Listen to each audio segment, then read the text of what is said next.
Good afternoon, gentlemen. First of all, I just wanted to thank you guys for coming together and putting this fight card on. It's a very crazy, uncertain time right now, and I'm always grateful for the fighters, but the fact that you guys are coming together and fighting right now in a time where we're looking for distractions and escapist entertainment, it means a lot. So I just wanted to first thank you both. Thank you, bro. Appreciate that. First question for Justin. Originally, this fight was scheduled for April 18th. Did it set your mind at ease at all that you were going to be getting another few weeks to prepare for one of the biggest fights of your career? Yeah, definitely, without a doubt. 20 days is very short notice, but I've had 5 weeks to train, 6 weeks total. So I think, it was super necessary for me to mentally prepare. To fight someone like Tony, I got to, prepare for some. I have to mentally prepare for that. You don't just walk in and be mentally ready. So this time has definitely allowed me that, and I'm definitely thankful I got it. In question for El Kukui, Tony Ferguson, you made weight the weekend of April 18th, the weekend this fight was originally scheduled for.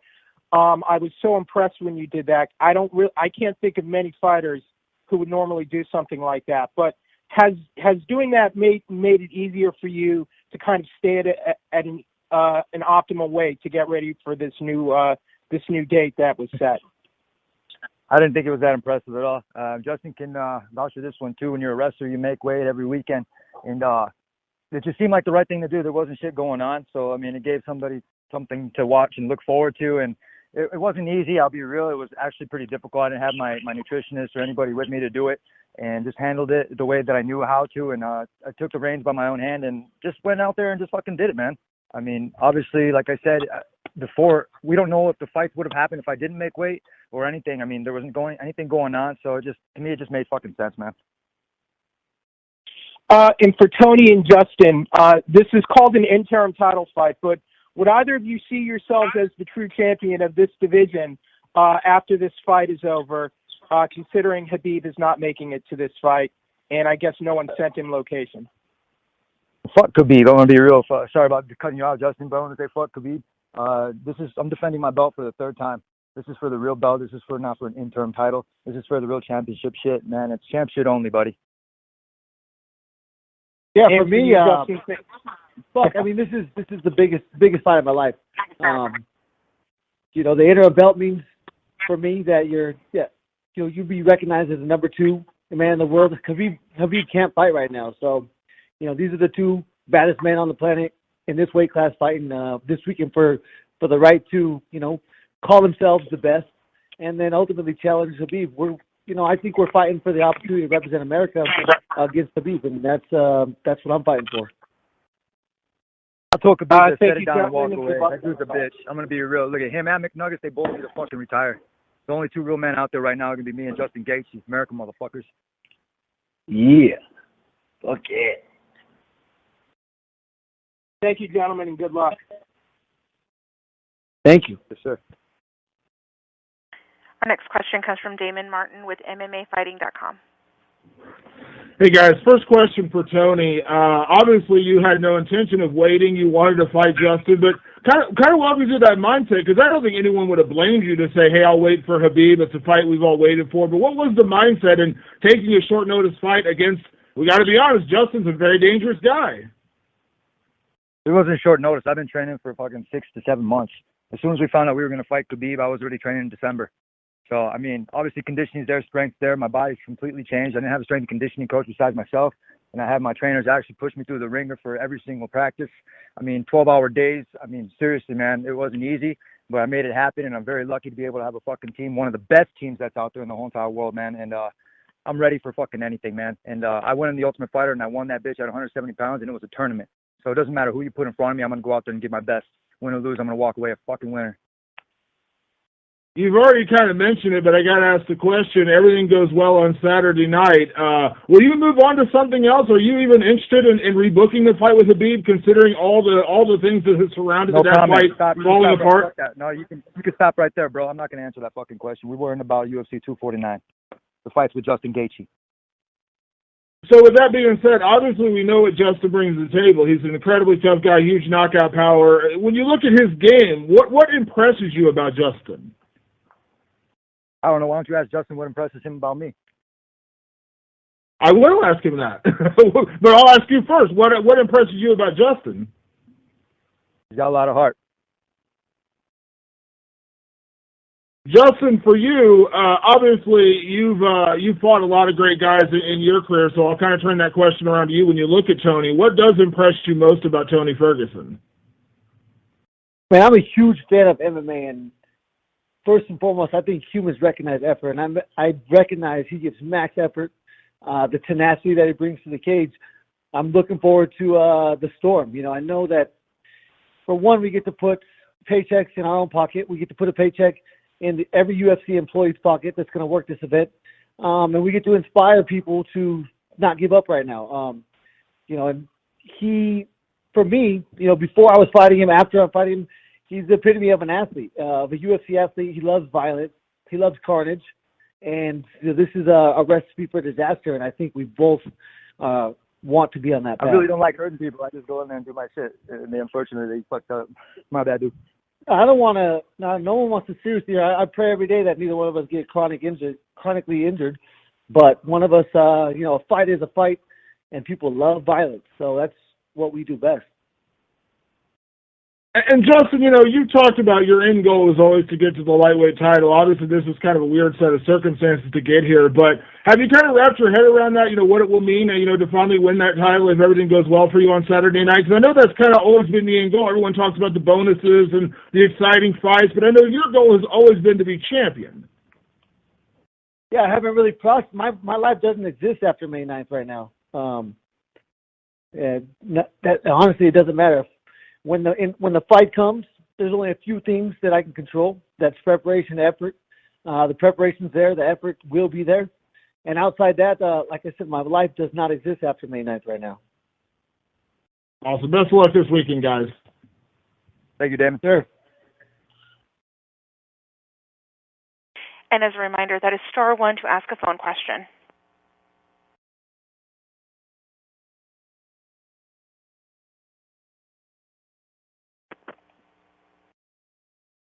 Our next question comes from Gabriel Gonzalez with Cage Side Press. Thank you. For both Tony and Justin, you guys are known for being very popular fighters, ones that fans really get excited for, and there's a lot of energy. Have you guys, you know, just how do you envision for both of you the experience of going out there and there's not going to be that big crowd? When I was in the Ultimate Fighter, it was the exact same thing. I mean, the only people that we had in the crowd was 2 sets of bleachers and our coaches. We had a couple cornermen, and we had the commission right there. It's going to be exactly like how I was training the Ultimate Fighter when I was a part of Team Lesnar. Nothing's going to change. Nothing has changed, and we're going to keep doing the exact same thing. We're going to go out there with that W. Me and Tony grew up wrestlers. And for Justin, you never knew how many people were going to be in that arena, in the gym. It didn't matter. You know, a duel. Sometimes no one showed up. So competition is competition. And I believe it's going to be much more of an intimate situation, as weird as that sounds. The fans are going to get to hear, you know, the shots. When we land our shots, they're going to hear that. They're going to hear the breathing. They're going to hear the talking from the coaches. So, yeah, I mean, I think it's, again, you know, I'm a huge fan of it. Man, I can't wait to watch this fight when it's over because I know that it cannot disappoint. for Tony, we've watched you pretty much, you know, we saw you getting ready for April 18th, and then every time something has come up, you've just showed us you just still eyes on the target, fighting, taking whichever opponent. People just want to know, how have you been able to stay focused? So then, of course, in MMA, what's been the secret for you to just tune out everything to be at the top of your game going into this fight? Man, I'm not worried about anything else besides my game or what anybody else is going to do. We did all the preparation, all the hard work, the grunt work was done in the off season. And right now we're fine tuning and we're feeling fucking great. I just got done with a nice ass warm up. Took me a couple hours and I'm feeling great, dude. We got here yesterday, ran almost 6 miles, and we got acclimated to Jacksonville, Florida. Can't wait to put a fucking show on for everybody at UFC 249. And finally, for Justin, earlier this year, we were thinking you were going to be on the outside looking in while everything gets sorted out with Tony Khabib, with everything else. Now you have a great opportunity to almost flip the entire lightweight division upside down. Can you just talk about what it's been like, that roller coaster of emotions as you go into this one? Yeah, I mean, as a fighter, you want control. You want at least a say or control of your destiny. That's all I was asking for, was to not get looked over or to not get passed by because of politics. Things worked out the way they did, and now I got exactly what I asked for. You know, I get the ultimate say in my destiny, and that's all I ever wanted. Thank you, gentlemen. Yes, sir.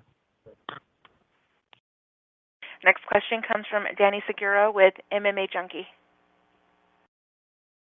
Hey, Justin, how are you? Quick question for you. Tony has obviously been on an incredible win streak, and he's basically said, you know, how this is going to be another title defense for him. Do you see him that way? Do you believe he's almost like the uncrowned champion of the lightweight division? Yeah, I mean, he fought a huge fight, won that belt, and then they took it from him. So, you know, I didn't agree with it. And yeah, I mean, he got the title fight. He was, you know, this fight was set up, and because of these unfortunate circumstances, we had to move on. He had to move in a different direction, and luckily, I'm the one that got the call, man. Because again, all I wanted to say, you know, win or lose, max effort. That's all that matters to me. My family will love me. My dog don't give a shit if I win or lose. So yeah, it's max effort, and that's it. That's all that matters. Yeah. And any concerns you mentioned there, like, you know, you didn't agree with how they took the belt away from him. Any concerns that you might, you know, get the interim title and maybe not get the shot at Khabib, or is that not in your mind? My life does not exist after May 9th. I don't know, don't care, doesn't matter. I'll figure that out when it's one day at a time for me. I am in control of my thoughts, my emotions, and outside that, I don't have much control of much else. And a few questions ago, you mentioned, you know, how the game has politics in the division, all that. How much did the politics influence the decision to jump at this opportunity, given the fact that, you know, these opportunities don't come around often? No, you don't ever. There's not very often you're going to get a chance to fight for a world title on the biggest stage in the world, much less during a pandemic when there's zero sports going on. You're going to be the only one on TV. You know, it was a perfect storm. I say I don't take late replacement fights, but I never say I don't take late replacement championship fights. This is all we fight for as athletes, as fighters. You fight to be number one. You fight to prove that you believe that you're number one. And, you know, you have to face your fears. You got to go out there and take the chances that you got to take when they're presented. And for Tony, you've been the number one contender for quite some time. I think, you know, if you would have decided to wait for Khabib, I don't think people would have complained about you getting that fight with Khabib. So what was the decision behind taking this fight with Justin? Because Justin is a very game opponent, obviously. And did you ever think of perhaps waiting and taking the Khabib fight later down the line? I never wait, man. I always take every single opportunity. This one's not just for myself. It's faith, family, and friends, man. And there's a lot of shit going on in the world, and I'm just trying to do my fucking part, keep sports alive, and then really just let me refer back to The Ultimate Fighter. There's no bullshit with it. You didn't know who you were going to fight. You fought like maybe within like 3 days or a week notice or whatever. You didn't know, so you always had to be ready. And it doesn't matter who you're going to fight. You always had to worry about your shit instead of everybody else's stuff. And I'm going to keep going and doing what I exactly do, and punches, knees, kicks, and elbows, man, and blades and shades all day. Yeah. And you made headlines because you made a wait for the canceled date, April 18th. And then there was some critics saying, like, you know, maybe that's not the smartest thing, making weight and getting that depleted. Fuck those guys. What would you say to those bunch of bitches? You know what? Look, I'm going to be real, dude. Just because they've never wrestled before, just because they've never been in the sport, they're going to have their opinions. And even people that make weight had their opinions. But you know what? It doesn't matter. The next time I worry about whatever somebody else is going to do is never, dude. I haven't ever worried about anybody else's opinion. Now everybody's jocking my style and they want to do that kind of shit. That's cool, man. OG, original genius. I'm going to go out there. I'm going to do my best. And like I said, I'm going to walk away a man, win or lose. But we're going out there and we're going to get that fucking W. Yeah. All day, every day, and twice on Sunday. Yeah. And I know you obviously wanted to fight the champion, Khabib, and that was impossible. But just from that aside, the championship aside, just from a skill standpoint, would you prefer this matchup with Justin Gaethje better than the Khabib one, or do you have a preference on either matchup? Because they're very distinct fighters. I'm going to be real. Khabib doesn't fucking even exist to me right now. That dude fell off the fucking face of the earth with McNuggets. Those dudes are a bunch of fucking bitches. The only two people that signed on the dotted line are real fucking men. You know what I mean? I called Uncle Dana and I told him I was very proud of him for being able to make sure that this shit fucking goes. Instead of calling him Uncle Dana, I call him bro, man, because he gave me a job at The Ultimate Fighter, and I knocked out Justin Edwards on my birthday, and he said, "Happy birthday, kid." And I told him, that stuck with me, dude. And I was like, I'm still your man. I'm a team player, and teamwork makes the dream work, man. Let's fucking do this shit. Let's make sure that we put some asses in the seats at home at UFC 249 and make sure everybody's social distancing by giving fucking high fives and hugs after I fucking win. And no one's stupid enough not to watch this fight. I'll tell you that. Everyone's going to be tuning in. They know what we both bring. It's fucking huge for the sport, huge for me, huge for Tony, huge for the employees. Oh, man, it's going to be fireworks. There'll be a lot of people watching that. Yes, it will. Yeah, and I wanted to ask about that, and this is for both of you guys. What does it feel like to be pretty much the only major sport that's going to go down on Saturday? Fucking great. Fucking feels great. Yeah. Seriously, it's like, I'm going to be real. This is awesome. I mean, you can hear it in both of our voices, dude. There's no bullshit with this. You know, when they had the wars going on and everything else, there was no sport. They only had, like, the Olympics going on. Right now, there's no Olympics. There's no Wimbledon. There's no NBA drafts. There's no NFL drafts. There's no fucking tennis. There's no soccer, hockey. There's no baseball. This is what we bring to the table, man, and we're going to go out there and do our best, and we're going to fucking keep sports alive. That's what we're going to motherfucking do. Yeah, this is going to bring a sense of normalcy to people, and, you know, I'm fucking proud to be a part of it. You know, the opportunity to inspire. People need to be inspired right now. They need to not let themselves, you know, become depressed, emotional, because they can't control what's going on right now. We got to ride it through, and they need to be inspired in a way, and we can do that. We have the opportunity. Thank you, guys. Looking forward to the fight. Yes, sir. Our next question comes from Ryan Gerbasi with Newsday. Thank you. This question's for both of you guys. I know you're both very excited to be in the spotlight as the only sport competing right now. But given the public health situation, did either of you have any reservations about participating? And are you satisfied with the testing plans the UFC's got in place for this thing? Well, let's start with Tony. What was the question again? I wasn't paying attention. I was thinking about UFC 249. Did you have any reservations about participating in the event? And are you satisfied with the testing plans that the UFC has put into place for the event? Yeah, I actually went through the testing process today, and one of my trainers fucking scared shitless. I won't tell which name it was, but we went in there and we handled shit like a business. And the testing was interesting. I'll be real. I'm gonna post up a video today, and I don't know if you went through the shit already, but just you're gonna tickle your brain, bro. Tomorrow. Hey.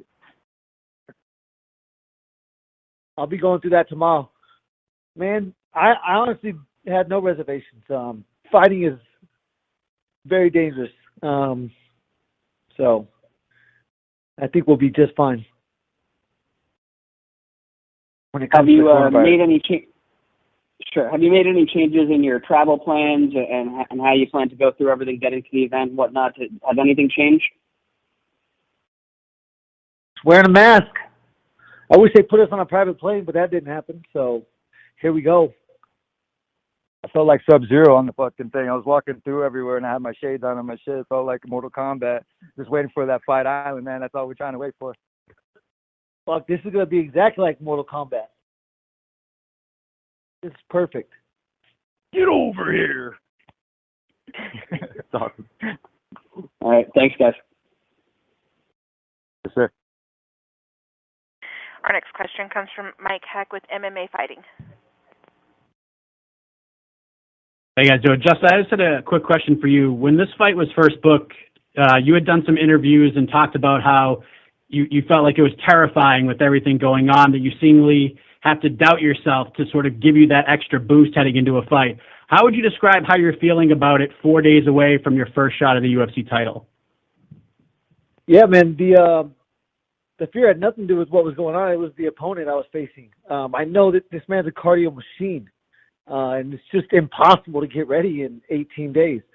I've been very surprised, and it's crazy how my body has responded with the extra time. And right now, man, you're only scared if you're worried about winning or losing. That's not a factor here. I care about effort and the fact that people know that. And never quit. Never quit. If people see you quit, then you can't inspire people. I'm there to go as hard as I fucking can for as long as I can. And I got the perfect opponent right there, man. He is a cardio machine. So the fear came from knowing that with 18 days, it was going to be absolutely impossible to be ready for 25 minutes. With the 5 weeks I've had now, I'm 100% confident. And yeah, man, I'm ready. I need my nose broken, so hopefully one of them, I haven't been able to breathe through my nose for like 12 years since wrestling. So hopefully one of them elbows cracks my nose. The UFC's got to pay for that shit. And it's an exciting ass fight. That's all I'm Awesome. Fuck yeah. Insurance. Tony, sort of a similar question for you, because you've been doing this for a long time, and you went through the Ultimate Fighter, and you've gone through all these different things to get to the point you're at right now. Do you still need to find something to carry as a chip on your shoulder heading into these fights, or does the fight itself just motivate you enough, along with just being one of the greatest in the division? You remember when I said that shit? I don't have a chip on my shoulder, but I have a chip on my shoulder. It's kind of one of those double negative kind of things, and this is an athlete sport. I'm going to be real. I don't bring any hate into the sport except when I'm fighting, certain people. But we have another athlete who's game. He's Olympic caliber, and we're going to go out there. And like I said, man, I'm not going to try to be lame and say we're going to do our best and do 150% and everything else like that. But who fucking raw, man? We're fucking men. We're going to go out there and we're going to give a fucking show, dude.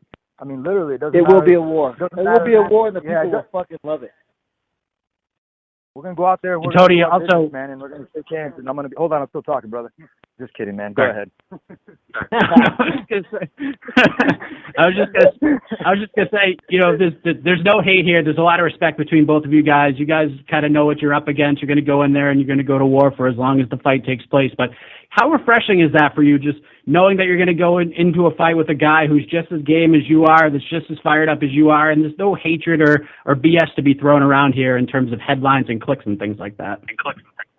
That's why we're main eventing, man. That's why everybody else, and we got other people fighting on the undercard. I'm going to be real.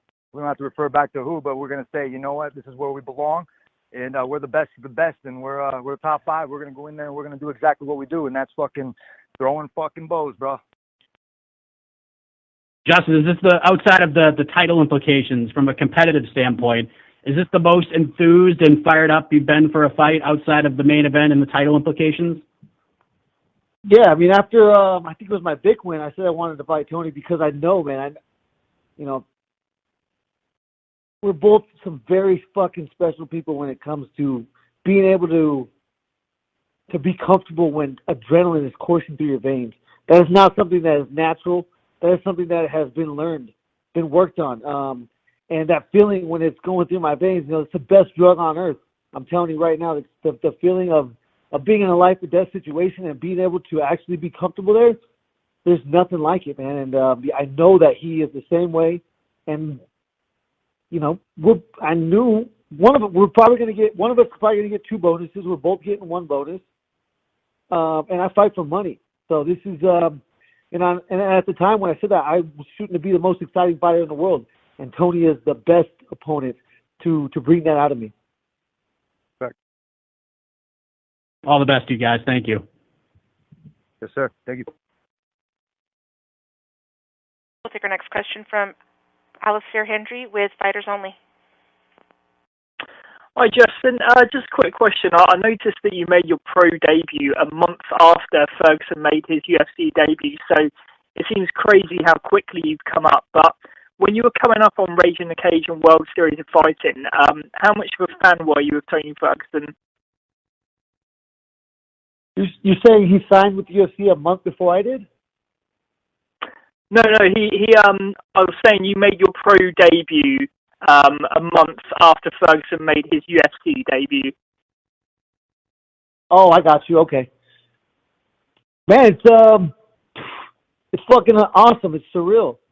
I've always looked at it as one fight at a time. I never looked ahead. I never saw myself here.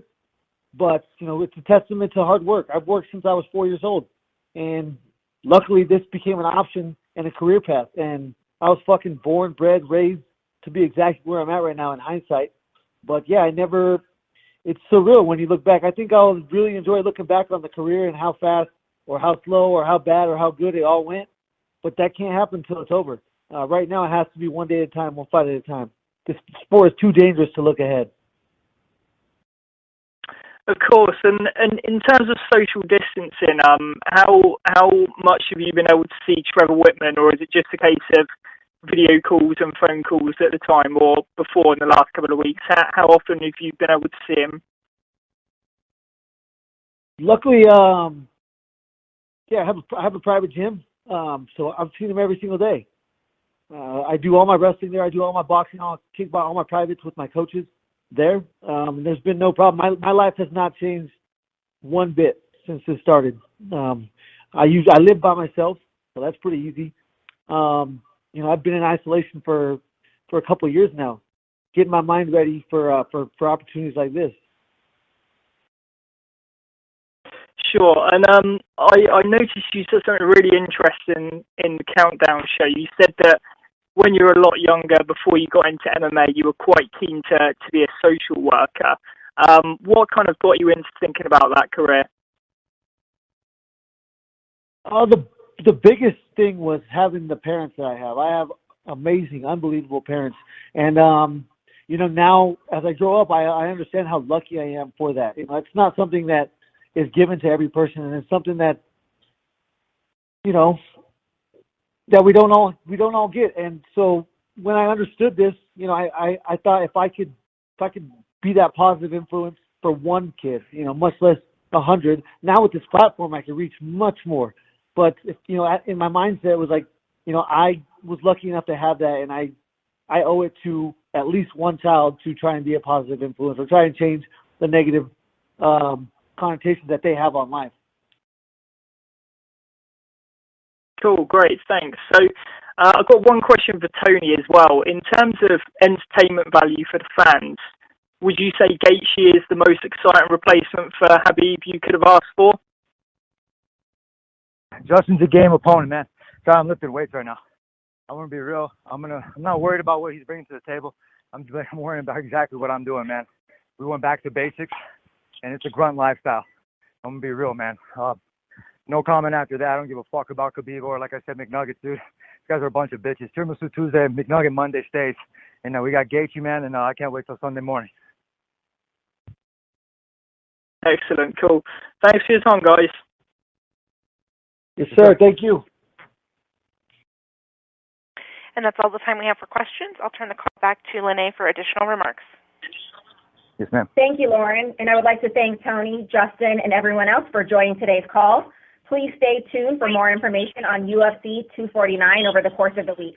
And a reminder, following 249, UFC continues with fight nights on May 13th and 16th from Jacksonville. Thanks, everyone, and have a great day. Real quick. Yeah. I just want to say thank you to my sponsors, RDX Sports, Sidekick Tools, and Monster Energy, and everybody else in Montejo. Hey, keep it real. Defy the ordinary. Thank you, Tony. Let's go to war, baby. Let's go to war. Let's do. We'll see you Saturday, Justin.